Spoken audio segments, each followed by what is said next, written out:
Hey, what's going on, everyone? Welcome back to Mostly Wrong Opinions. I am Tyrone. That is Devin. Wait! Don't go pick up that phone. You're crazy. Sit here and hit that subscribe button. Okay? Now, let's get into this crazy psychological film starring Ethan Hawke, The Black Phone. What's new? The flyer. The papers call him the grabber. I wish you wouldn't call him that. You don't actually believe that story, do you? Because he can't hear you, and he doesn't really take kids that safe. This film was directed by Scott Derrickson.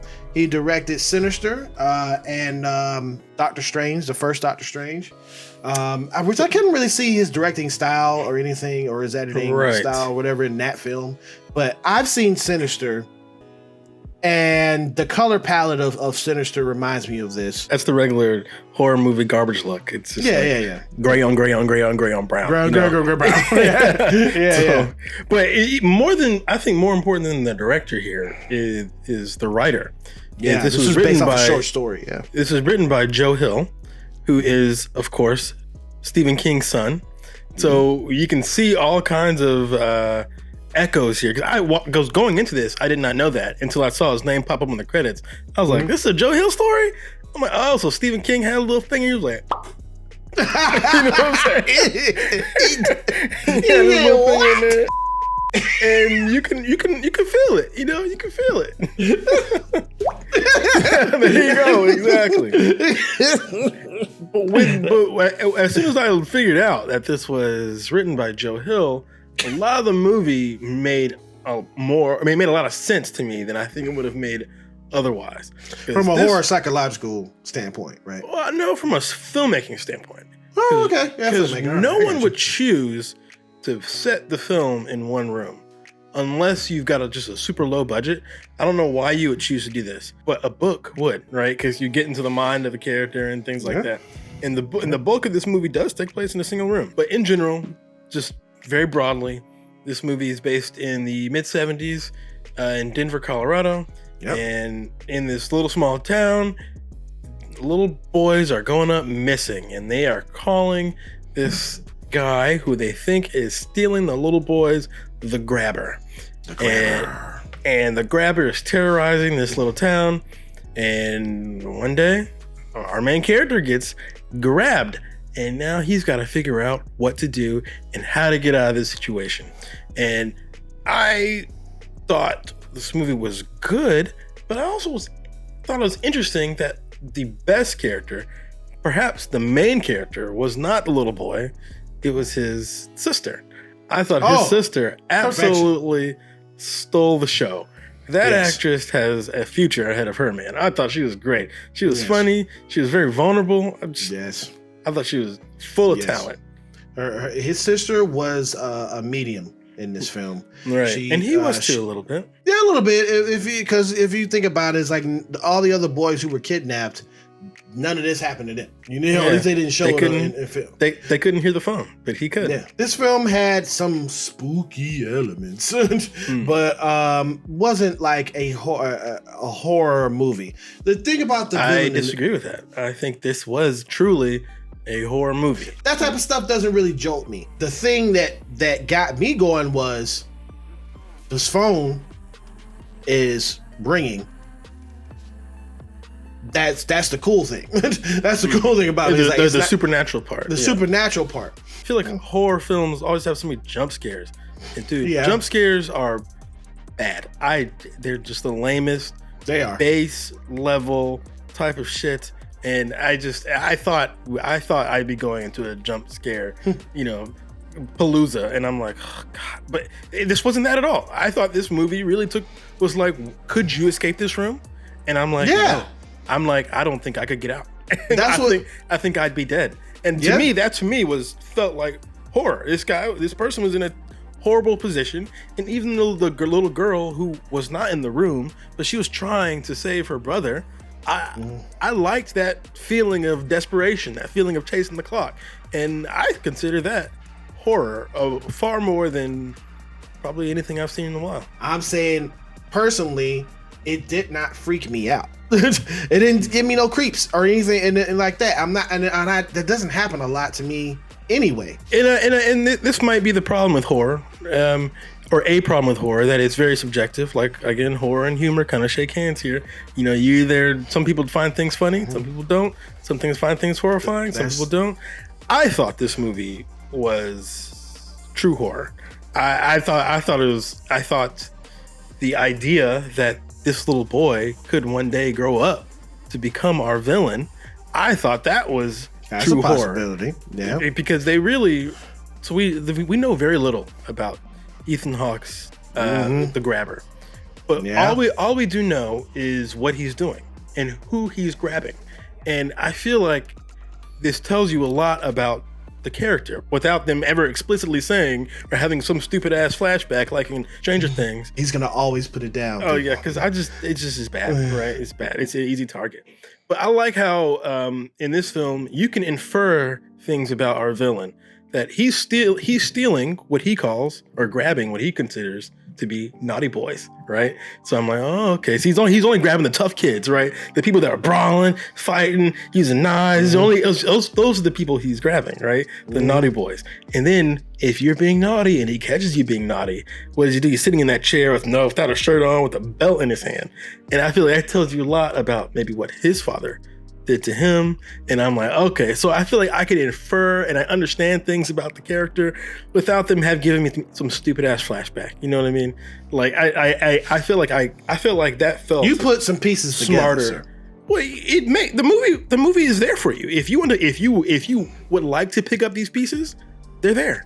If you're not interested, don't bother. I feel like that's better than the movie Stranger Things feels like someone's got the lid of a toilet, toilet lid, and it's just banging it over your head. This feels a little bit more subtle, which I prefer. You really can't pinpoint, or understand the mind of a psychopath like Jeffrey Dahmer or Ted Bundy or anything like those things that they've done. Doing what you did and picking that out and saying like, oh, he was grabbing the tough kids and the boys who cause a ruckus and things like that. Boys. And he was pretending like a father up there at the top of the stairs with the belt in his hand, Yeah. Little thing when it comes to his brother. His brother's coked out the whole time, Yeah. Why would you do that? Like I feel like the movie is telling you plenty, and if you want to pick it up, please, by all means, pick it up. It's there.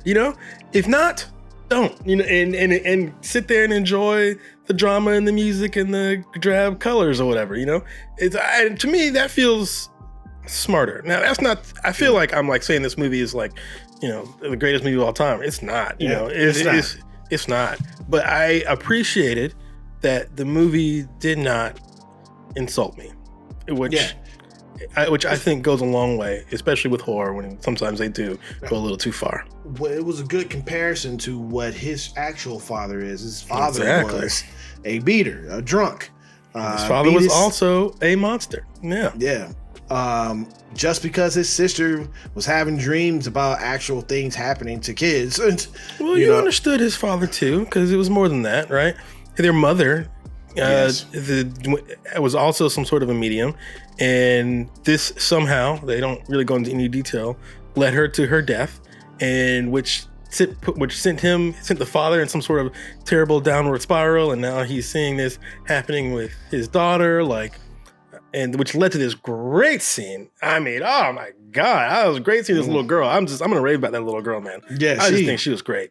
There's a scene where she's getting beat by her father, and her expression is it broke my heart. I'm like, whoa, look at that face she's making. She said, "You hit me one more time with that belt, I'll drop this bottle of vodka." Yeah, that's right. Yeah. You drop that bottle, I'll whoop you 2 times harder. She was like, she's like, I don't give up. Yeah, exactly. But then that was great. The brother was just standing there in the hallway. I was like, dude. And that was his arc, right? He had to learn how to fight like his sister did, because he was not a naughty boy. But it looked like from the outside looking in, which is why you can kind of understand why he got kidnapped, that he was naughty, because he was in a fight, right? He got kidnapped right after that fight. So I'm like, the grabber thinks that he's one of these, one of the ruffians. But if it's not obvious yet that this is kind of a small film, and it again the bulk of it takes place in the basement, and it's interesting. We talked about Saw the other day, just like with Saw, where the room kept evolving. Right, you thought you knew everything about these walls. But as the movie goes on, you're like, oh, there's a little thing on that wall. There's something behind this wall. You know, there's a little soft spot in the ground. I like that, where you think you know everything, but you don't. And I thought that was really cool. Yeah. Now that's an escape room. Yeah, that really. Hey, you're right. This essentially was an escape room. I liked how the movie kind of set you up to think that the little girl was going to come rescue the little boy. Oh, man. And then eventually the little boy, he had to rescue himself, right? That was the point of his arc. He had to learn how to stand up for himself, how to do things on his own, not depend on his friends, not depend on his little sister, but do things himself. And I just thought that was great. And it gave both characters a lot of great agency, because it wasn't like she was doing all this for nothing, because she ended up discovering a lot of stuff later on. Right. Well, let's get into the review of The Black Phone.